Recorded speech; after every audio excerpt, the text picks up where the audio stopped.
Ready to watch some great Dota, and that we shall have TI qualifiers, the debut from both these rosters. See how the early lane's able to shape up here for Topson against Bob on the Shadow Fiend. His early raises spamming out. Topson not going to go for the stick early on. Wants this bottle rush to be able to play it, helping out in regard to the resources. You see how much damage he's racking up. Bob doesn't have enough, unfortunately, for another raise to follow up. Topson is incredibly slow. Look at this. He's like, what do I do? For the very start of this game, Bob's having a great time, making sure even just if he doesn't get the last hits to soak up all of that experience, realizing how important it is for him to create that little bit of a gap over Topson. He should have the easier time with being able to get these last hits off, even going for that kill there and forcing Topson to use a lot more of defensive moves coming out and gets the first blood. That has to feel good. Come on, the tips have to come through. There we go. That'll do. Great start. They're going for another dive here, but Tino able to shrug it off for now. Oh, he gets it again. Dude. Oh, no. So oh, no, he jumped in, and now with the chain force, he can bounce back and forth. They'll get their hand to go for the bonus heal. Now Arno's going to try and turn it around as well. They unleash for the Dispel, and Arno's life still's not enough. They get the kill to the Marcy, but it comes at such a grave cost, as Execration will lose all 3 members in the skirmish party. I believe. Tino, maybe. Alright, they got him. Topson gets the double. Arno loses his streak, but all of tier 1 show up huge with the rotation down to bottom. Oh, they did such a good job in being able to scout out that movement and dodge a lot, but you lose your tier 2 tower and you lose 3 heroes because you think you could go on to this Primal Beast. Turns out he's a pretty beefy hero. Level 11, position 4, 2200 HP, plus the extra armor that you're getting if you're able to get off that uproar. Looks Topson and Fate's Arno to jump in. They get the stun. Arno still has ages. This is, I don't know if you're ready for this team fight. Arno gets a little bit of bonus health back. Not going to be enough to hold off through the first lap. And now Tino, he's got his second point of the exorcism. So he's going to charge in the middle, trying to create some chaos. Break the formation out of T1. But then we're trading perfectly in synergies. T1 making sure there's no stragglers for the easy pickings. And now with the backstabber, Zephyr onslaughts into the middle with the polarize out as well. Tino's gone out of the count in our T1. I really like, you know, especially Zephyr. That is the biggest improvement that I'm seeing so far out of their last 6 months, honestly. Like a big change in style, and it's working out wonderful. Lacking that little bit of extra damage. They get Roku. They're going to be able to break the Dismember instantly. Vincenzo's going to buy some time as well, but Palace is stuck in no man's land. Shanks is able to reveal the Blink Dagger as well. They're going to try and toss him inside the Requiem, but the Attribute Ship keeps Topson alive, and now Arno is having a free fight. Again, the Marcy's just jumping on forward. 0 cares in the world is Arno. Cuckoo might have to have some cares. Even if they dive onto him, I mean, just the passive 30% magic resist is really nice for a Chen. Poke Aura, plus everything else that you got. Ooh, Bob trying to charge up the Requiem. Need to toss him directly on top of the Shadow Fiend. They're going to be able to do so with the BKB. The nick of timing from Zephyr and our Execration. They got to get out. Cancel the team fight, but the bashes are there. Bob will not escape. And Normal Shanks and Topson wants more blood. Away from deep inside the base. They've got Arno to follow up as well as T1 looking to go forward. Pillaging the base. No one is safe from the boys of Tier 1. They're ready. They want to convert potentially on mid. I mean, they've got the siege creep there. They've got a second wave coming. Look at all the vision that T1 have on the map. I just realized they could see everything, and they feel like Arna's just able to get the solo pickoffs.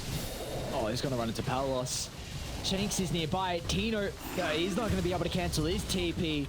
Down goes to position 1. Pudge, God-like streak for Arno. And bottom lane, Bob, they're going to force out a BKB out of the Shadow Fiend as well. One charge from Zephyr. It's going to have to be a toss back into a Requiem, and there's the silence. Past range, man. Not able to find it. Zephyr with the charge and gets the pulverize onto Tino. They're going to be able to stop it in its tracks. There's just no damage. You dropped the pipe, you got the hand of God, and instantly T1 can turn it around. They're deep inside the base without a care in the world. Even the glyph is not going to be enough of a deterrent. Dina will try and charge onto Cuckoo. But the physical damage is starting to rack up. Even the BKB will not do anything to protect the Death Prophet. In T1, the mid lane was rocky to start, but it did not matter. What a fine way for them to open up their run here in game one. Like, they are absolutely swarming that Ancient. No buybacks available on the DP or the SF. This one out if they were wanting to, but a little bit composed. Never mind, it was a bait. It was a bait. Give me more kills. Let me add to the tally. The G's had dropped. T1 on their debut. Fine game one. Let's see what they're able to do if they can replicate this performance. But for them, Denok, you really had a lot of questions on how this new T1 it would look. And again, in really particular to the supports. And I was quite impressed. So it's not really like you could use the Wolves all that effectively. Enchantress is just going to yoink them straight away. It'd be just as effective into you. So it's, again, you can't just summon the Wolves and help them assist with last hitting because you're just going to get them stolen away. Bob, is he going to go for this Topson? Oh no! Another solo kill from Bob. Couple of mangoes pop. He just charged in. It gives him the outplayed voice line once again. Zephyr's not going to disrupt the Spirit Siphon until Vincenzo shows up. But the damage has been dealt. Palos doesn't have the resources now until the cell have given over to play this lane. Does feel like you need that 1 point in the living armor. It's real power coming through. That's a T2 tower! Oh my god, thanks to Shanks, that fissure just to... You have to scout out Shanks here with the Wild Wing Ripper. Yo, gets the vision, gets the pushback, gets the body block. Great team play coming through there. Is it going to be enough though? More likely, yeah, they'll find it. Meanwhile, top lane, Ana gets a solo kill onto Tino's liking, so no. We'll charge up the shapeshift. Shanks has just been able to juke back into the T1 tower, so Wyman's going to look for a TP out. The fissure is back off cooldown for Shanks. Now, meanwhile, Bob's in a little bit of trouble. Zephyr and Topson do an incredible job. This duo playing together from game one into game two. We see how difficult it is for Execration now to deal with, and Shadow take this tower. They need to open up the map a little bit. Will Topson look to make the rotation? He's got the DD rune bottled, and yeah, here we go. Coming in right on top of Tino. Find him some time. Topson's on the south side of the fissure wall, so we can still move on for more.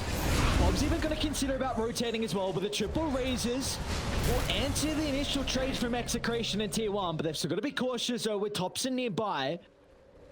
Forced to be reckoned with, but they do have a really good ward for Radiant to play with. It's going to scout up the position for the Pugna, so Bob tries to charge up the Requiem, but again, it's going to be up to the summons from the Enchantress. Whiteman scouting out Bob in the tree line. An easy kill. And now they can look for more. But Zephyr, a little bit isolated from the team. He's got Topson to the north. He's going to look to try and suck away the life of the Lycan. And with Ana waveforming forward as well. But Ana's going to be cautious for the moment. That's the attribute shift to play with, and damage will be lacking from Execration. So they're going to push them further away. He was walking forward for the Echo Slam and he just gets enchanted. Wasn't able to get it off. I mean, and with Ana getting all the space in the world that he would ever need, did you feel like Execration, like this is a ticking time bomb? Is this more from a hold that for a mid lane Topson? The charge up's going to be there, but the fissure is well connecting. Vincenzo steps through to the chain control. Oh, I'd love to hear that. Native language Australian, but not English. Alright, so from Execration, he didn't answer to the C2 tower siege, and well, the backstab, that could be it. Great micro for the Wolves, gonna scout out a lot of the positioning. Look at Vincenzo! Steps to the backline, gets the overgrowth. The control is out, setting up for the Requiem. They've only killed off the Enchantress for the moment, but they'll catch up to multiple heroes as Topson goes down along with Zephyr. And not only do they win the skirmish, now they can move into the pit. They'll feel like it's easy enough to go into this Roche pit. You have the Wolf here scouting things out a little bit. Get out of the poison. So, you know, everything. Gotta get it out. Oh, there we go. Sentry Ward gets dropped down, so there's not going to be any kind of Aegis deny coming through here. full team coming through though. Topson, imagine if he gets hit first. Charge up the Requiem from afar. Topson, they just click on the thingy. They're going to try and blow off the pocket, but the damage is not there at the moment. Topson's protected. The D-Craft out to the north side, and our bomb is getting chased out, but a turn into the crit. They'll kill off the Marcy, but they're going to go buying some time, but no shakes. He misses on the Echo Slam. They needed that ultimate, and our T1, they can charge on forward, targeting down Tino with a Lycan. Will secure the easy kill. Turning to Palos next is going to be Ana. Fisher's still on cooldown for the Morphling replicate. Steph's coming back. Now, Age is going to expire in 40 seconds. He's going to wait for him into the tree line. Bob! It's a lot of Requiem damage, so get the first lap, but how do you set up for the second? He won, and they're going to be in the neighborhood to protect it for the moment. Ana with the respawn, but instead Execration, they're going to go for Cuckoo. The right clicks from Bob, it's not enough to get the life for Cuckoo. Now Bob is battling over to Ana. It looks like the Morphling's winning out for the moment, but under the cover of the Shadowblade, Bob will be able to get out. Meanwhile, Palos is killed off Cuckoo, so Execration. Beautifully done. They get the Ages and the life for the position 3 on T1. He picked up.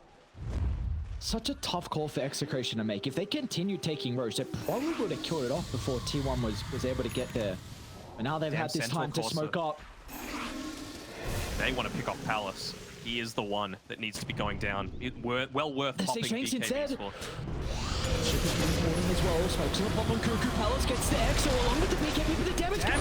Ana just ripping apart the life of the death pop, but he doesn't have the armor to stand his ground as Ana's doing too much damage. He'll turn towards the tree protector, getting rid of another component onto Execration's lineup. It's going to be a miracle for them to turn over this team fight as Bob's charging into the middle. It's going to BKB TP up, but Ana's damage. And cheese on Topson as well, so another defensive toolkit. They are eyeing up Topson down bottom. He's got the detection coming out. Bob's going to try and backstab the poke now. A very awkward position from Topson to play, and we'll see what he's going to be able to do 1v2. They're able to deal with the decrep, Requiem out, and a big kill for them to find. But that is Shapeshift along with Requiem forced, and this might free up the siege now for T1. Oh, he doesn't get the toss back. Palos just to the south side. He's going to be okay for the moment. Doesn't want to pop the BKB. Great nerves are still here from Palos to hold that magic immunity. They might find Whitemon here, but you don't want to commit onto this with Bob's life. Way too valuable, especially with no buyback available. Get the break onto the Enchantress, though. They might be able to take her out really quickly. All right, that's a free kill. Can't stick around for too long, though. But the jump in, he's going to pop BK Bash, and now with the Bashes, Bob's in trouble. He pulled back prior. You need to use everything to keep the Shadowfiend alive, but they've got nothing in the tank. Bob goes down, dead for 2 minutes. This is the window now for T1 to close out this series. Out the delay game coming through, but can you delay for 100 seconds? I don't think you can. Shapeshift might look for the echo as well from Shanks. They're going to jump in, but the control's not there. Topson steps out to the left, but still Tina with the damage. He might go for Cuckoo as well. Nullify's there. Cuckoo's going to pop a BKB. Not really holding for the moment. So Tino's just going to look to TP out instead, recognizing he can't continue the chase. And on the other side of the map, Palos popped an Exorcism as well. And Ana's in pursuit. Waveform's still on cooldown. And it looks like they're okay. Execration. Quite there, but that's the Aghanim Scepter on Shanks. If he wants to buy it. Can't lose anyone. Vincenzo. Oh, he's got a buyback at least. It's an early glyph forced out as well. 30 seconds until the Shadowfiend's back alive. T1 push incredibly fast though. Falling for Shanks. Oh, they're going for the tier 4s. Tino's in. Alice, you fought back as well. Alice is in trouble. On it, trying to lock onto his target. One tier 4 down, shoot to the next. Fire. They're going to be able to siege much faster. The raid in the Shadowfiend won't even have a possibility of respawning. Because look at the damage coming out from T1. It's going to be a miracle if they can hold it on Execration. And even though Shanks blades a double Echo Slam, it is not enough. As T1, with the debut of the new roster, they are able to